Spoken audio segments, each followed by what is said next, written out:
तो आज के टाइम पे साइबर फ्रॉड बहुत बढ़ रहे हैं। मेक श्योर आपके पास भी कभी ना कभी कोई कॉल आया होगा, चाहे वो केबीसी से हो, चाहे वो कोई ब्लैकमेलिंग का हो, चाहे कुछ ना कुछ कॉल्स ज़रूर आए होंगे। मैं भी शायद आप लोग उसमें ना फंसे हों, लेकिन आज के टाइम पे बहुत लोग हैं जो फंस रहे हैं और कई लोग हैं जो इस चक्कर में सुसाइड कर रहे हैं। तो मैंने पिछले टाइम में कई सारी रिसर्च करी है, बहुत से वीडियोज़ देख रहा हूँ जिसके अंदर दिख रहा है कि लोग इससे बहुत परेशान हो चुके हैं। तो थोड़ा सा बात कर लेते हैं इस बारे में कि आखिर ये फ्रॉड करते कैसे हैं और क्या क्या होता है। देखो, एक्चुअली होता है इसमें ये है कि कई लोग आपके पास में कॉल करेंगे। ये टाइम होता है सीज़न के अकॉर्डिंग, जैसे कि कोई टाइम चल रहा है, केबीसी चल रहा है, तो ये लोग फ़ोन करेंगे कि आपकी केबीसी में नंबर आ चुका है और आपको केबीसी से इतना पैसा मिलने वाला, ये वो बहुत सारी बातें करेंगे। इसके बाद में ये मांगेंगे आपसे आपकी बैंक डिटेल्स वगैरह। अगर आप वो साझा करते तो ठीक है, तो फिर आपका पैसा गया खाते से। ये बोलेंगे कि आपके खाते में रुपए ट्रांसफ़र करने 25 लाख या 10 लाख जो भी है, जो अमाउंट होता है, लेकिन उसके लिए आपको अपने बैंक डिटेल्स देनी पड़ेंगी।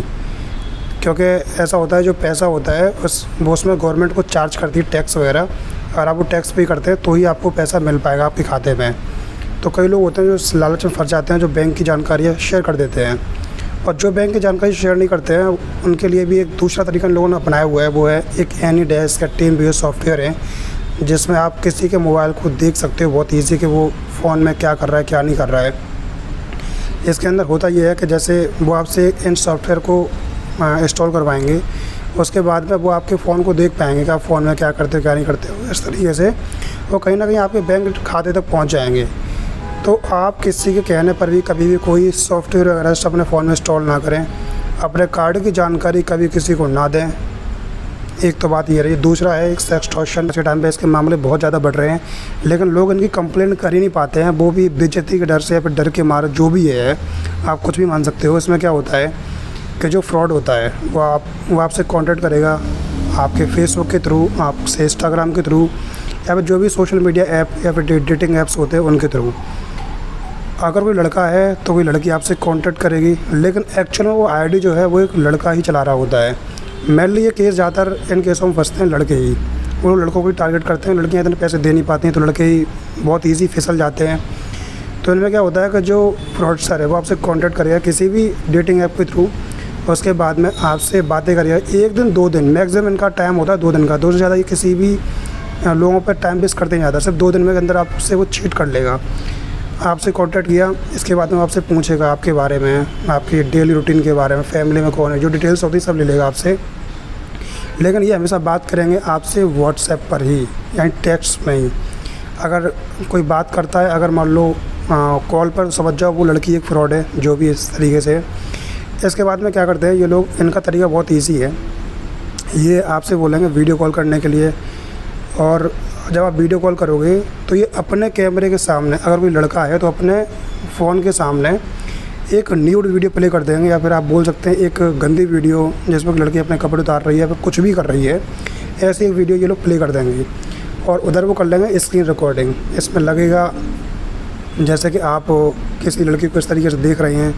इसके बाद में ये लोग क्या करेंगे, ये आपके पास में ऑब्वियसली इसके बाद कोई लोग, वो आदमी होगा वो फ़ोन काट देगा तुरंत, ठीक है। इसके बाद में आपको बस कॉल आया कि ये वीडियो आपकी बना ली गई है और आपको उसके लिए इतने पैसे पे करने पड़ेगा। अगर पैसे पे ना करें तो ये वीडियो हम भेज देंगे आपके फेसबुक फ्रेंड के पास में, या फिर इंस्टाग्राम फ्रेंड के पास में, या फिर आपके परिवार के लोगों के पास में, या फिर आपके फैमिली मेम्बर के पास में, क्योंकि आप इन्हें अपनी जानकारी पहले दे चुके होते हैं। अगर जानकारी नहीं भी दोगे ना, तो जहाँ से लोगों ने आपसे कॉन्टेक्ट किया होता है फेसबुक में, वहाँ पे ऑटोमेटिक आपको फ्रेंड से फैमिली मेम्बर दिख जाते हैं, तो बोलेंगे ये हम वीडियो आपकी यूट्यूब पे अपलोड कर देंगे, उनके पास भेज देंगे। इस तरीके से आपको ब्लैकमेल करना शुरू कर देंगे।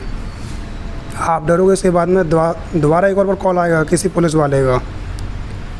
ये जो कॉल होता है ये भी फ्रॉड का ही होता है, वो लोग आपस में मिले होते हैं। अगर आप इनकी आईडी सर्च करोगे ना फेसबुक पे, इंस्टाग्राम पे, या फिर कहीं भी पुलिस वाले की भी, तो इनकी फ़ोटो आपको मिल भी जाएंगी उसी नाम से। तो आपको लगेगा कि हाँ एक्चुअल में कोई पुलिस वाला है, बट वो होता है एक्चुअल में फ्रॉड ही है, ठीक है। तो इसके बाद में ये लोग आपसे ब्लैकमेल करेंगे। पुलिस वाला बोलेगा कि आपने इतने इतने रुपए, आपकी वीडियो आई है यूट्यूब पे अपलोड हो रही है, आपको अरेस्ट करने के लिए आ रहे हैं, ऐसा है वैसा है। वो आपको डराएंगे, धमकाएंगे। ये लोग प्रोफेशनल ट्रेंड होते हैं अच्छी तरीके से, ना पता कैसे बात करनी है। तो ऑब्वियसली कोई बंदा हुआ नया तो डर जाएगा, तुरंत बोलेगा कि नहीं मुझे वीडियो अपलोड नहीं करवानी, डिलीट कर दो। फिर जो फ्रॉड होगा आपसे पैसे मांगेगा, और अगर आपने पैसा दे दिया तो भाई आप ही समझ लो आपको पैसा तब तक देना पड़ेगा जब तक आपका बैंक अकाउंट खाली नहीं हो जाता। अगर बैंक अकाउंट खाली होता है तो ही ये लोग पीछे छोड़ेंगे, अदरवाइज़ पीछे नहीं छोड़ेंगे। अब रही दूसरी बात, देखो सेफ्टी क्या है इसके अंदर। सबसे पहली बात यह है कि आपको कभी भी डरना नहीं है। सिंपल बात है, कोई पुलिस वाला कभी भी पैसे की डिमांड फ़ोन पे नहीं करेगा, ख़ासतौर पे ऐसी चीज़ों के लिए। ठीक है, बिल्कुल नहीं डरना है। साफ साफ मना कर दो कि जो करना है वो कर लो, वीडियो जहाँ डालनी है वहाँ डाल दो।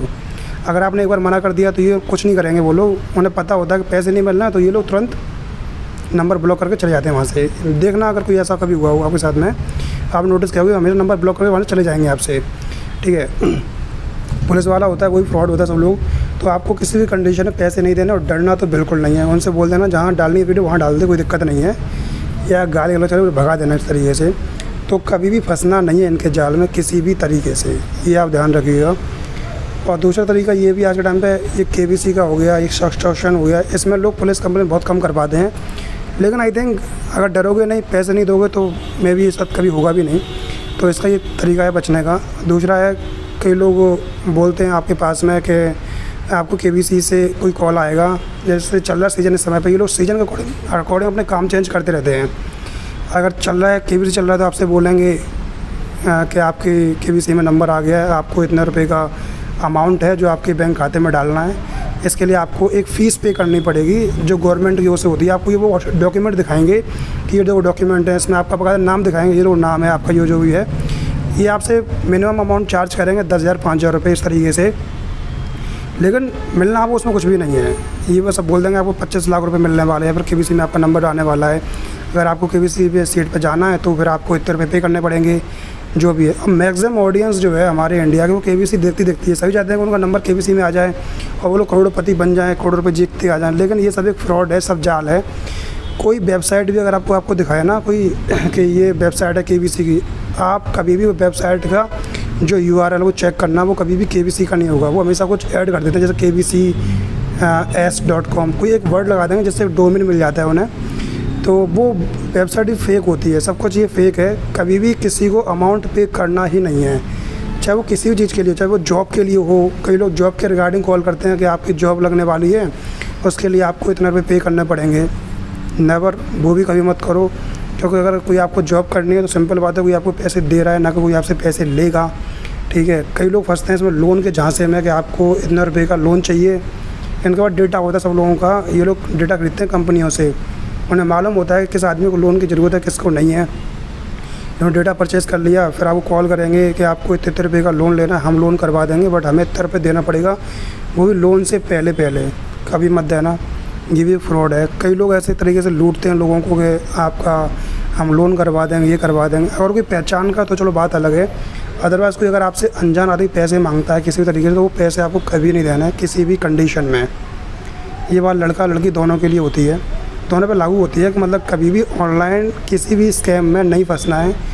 एक और टाइप का स्कैम होता है, इसमें क्या लोग करते हैं कि वो आपके पास में कॉल करते हैं, ये बोल देते हैं कि आपके जो मेंबर है, मतलब कोई फैमिली मेंबर है, कोई लड़का, कोई, अभी मैंने एक वो पढ़ी थी न्यूज़, उसमें दिखाया गया था कि एक फ्रॉड ने एक लड़के के पास में, मतलब आदमी के पास में कॉल किया, उसने बोला कि आपके जो लड़का है जो ट्यूशन पढ़ने गया हुआ है वो किसी रेप केस में फंस गया है, उसने लड़की के साथ में गलत किया, ये है वो है। इसके बाद में उसने बोला कि लड़के को छुड़वाना है, नहीं छुड़वाना है। फ़ोन आया था थाने से, बट वो थाना पता कैसा होता है, वो कुछ नहीं होता, वो थाना वगैरह जो भी है। ये लोग वीडियो कॉल करके नकली थाने बना लेते हैं ये लोग इस तरीके से, तो ये भी है। तो बोलते हैं कि अगर आपको छुड़वाना है तो आपको पैसे देने पड़ेंगे, वो पैसा आपसे ऑनलाइन मांगेंगे। और एक इसमें बात ये भी है कि ये जब भी ऐसे फ्रॉड करने की कोशिश करते हैं तो हमेशा ये आपकी जो एक्टिविटी है इस पर नज़र रखते हैं कि आपका लड़का है कहाँ जा रहा है, कितने जा रहा है। कहीं अगर आप लड़के के पास में कॉल करोगे, उसका फ़ोन बंद आएगा तो आप समझ जाओगे गवर्नमेंट ने नहीं छुड़वाना है, जो भी है वॉटएवर, तो आप उसे पैसे दे दोगे। तो ये सब चक्करों में भी कभी नहीं पड़ना है। ये टोटली एक फ्रॉड है, एक स्कैम है कि मतलब ये है कि आपको कभी भी किसी के अकाउंट में पैसे नहीं भेजने हैं बिना जानकारी के, बिना किसी पहचान के। ना तो बैंक वाले और ना ही कोई पुलिस वाले या फिर कोई भी आदमी कभी भी आपसे पैसे या फिर आपका कार्ड नंबर या OTP नंबर कहीं मांगता नहीं है। अगर आपने किसी को दे दिया तो समझ जाओ आप उस फ्रॉड का हिस्सा बन चुके हो। तो ये है, कुछ चीज़ों के मामले में फंसते हैं। रिसेंटली कई लोग, 1-2 लोग तो सेक्सटॉर्शन के मामले में फंस चुके हैं, जो मेरे पहचान के लोग ही थे। तो इसीलिए कह रहा हूँ। और उन लोगों ने पैसे भी दे दिए थे। इसलिए कह रहा हूँ कि उन लोगों ने पैसे दे दिए थे। इसके बाद मैं रिसर्च करी मतलब इंटरनेट पे इस बारे में, तो मैं चला पता कि एक्चुअल में रियलिटी इस चीज़ की क्या होती है। तो शायद ये किसी और के साथ ना हो, इसलिए मैं आपको इसकी जानकारी दे रहा हूँ कि किसी भी कंडीशन में किसी के साथ कभी कोई जानकारी या फिर किसी को पैसे नहीं देना है। कोई पुलिस वाले को फ़ोन आता है, बोलता है, या फिर कोई बोलता है कि मैं यूट्यूब का मैनेजर बोल रहा हूँ, आपकी वीडियो यूट्यूब पर अपलोड हो रही है, वो दिखाते हैं स्क्रीनशॉट वगैरह, कुछ भी करते हैं सेक्सटॉर्शन के मामले में, तो भी आपको करने देना है। उससे बोल दो कि जो करना है वो कर ले, जहाँ डालने वीडियो वहाँ डाले, कोई दिक्कत नहीं है, बेफिक्र। अगर आपने उससे ऐसा बोल दिया तो समझ जाओ फ्री हो आप, मतलब वो आपसे फिर आगे कुछ बोलेंगे नहीं, वो समझ जाएंगे ये कोई बंदा जानकारी का है, ऐसे उस चीज़ की जानकारी है। तो ये है, कभी भी किसी भी तरीके से डरना नहीं है लोगों से, किसी भी तरीके से, नहीं तो फिर ये आपको ब्लैकमेल करेंगे। चैन करी ब्लैकमेलिंग की ख़त्म नहीं होगी। सो ठीक है, फिर इतना ही है। अगर ये वीडियो समझ में आती है तो आप बाकी लोगों के साथ में शेयर कर देना, ताकि बाकी लोग भी इन फ्रॉडों से बच सकें। तो ये किसी भी साथ में किसी भी कंडीशन में बिना कोई पहचान के किसी को पैसे नहीं देने हैं ऑनलाइन के थ्रू बस।